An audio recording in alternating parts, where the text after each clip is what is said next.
Porten 10 anys treballant per aquest moment. És el primer submarí fet a Catalunya des de 1864.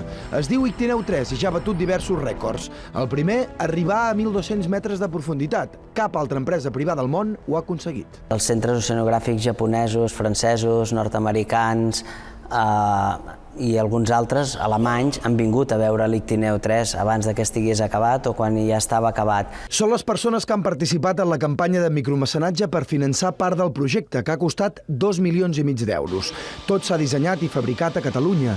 L'Ictineu 3 pesa la meitat dels submarins de la seva classe i té el doble d'energia. Pot aguantar fins a 8 hores dins l'aigua. Això és gràcies a...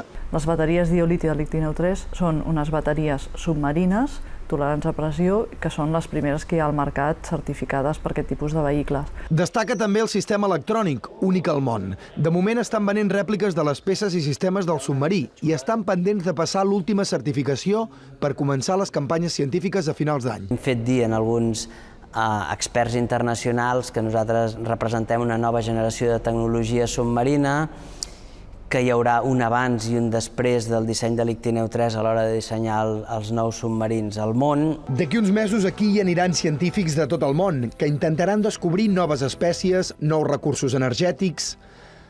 Aquest submarí pot arribar al 50% del fons de tot el Mediterrani, una gran empenta a la ciència. De moment només s'ha explorat entre el 2 i el 5% de tots els oceans, d'on s'extreuen la majoria dels principis actius dels medicaments.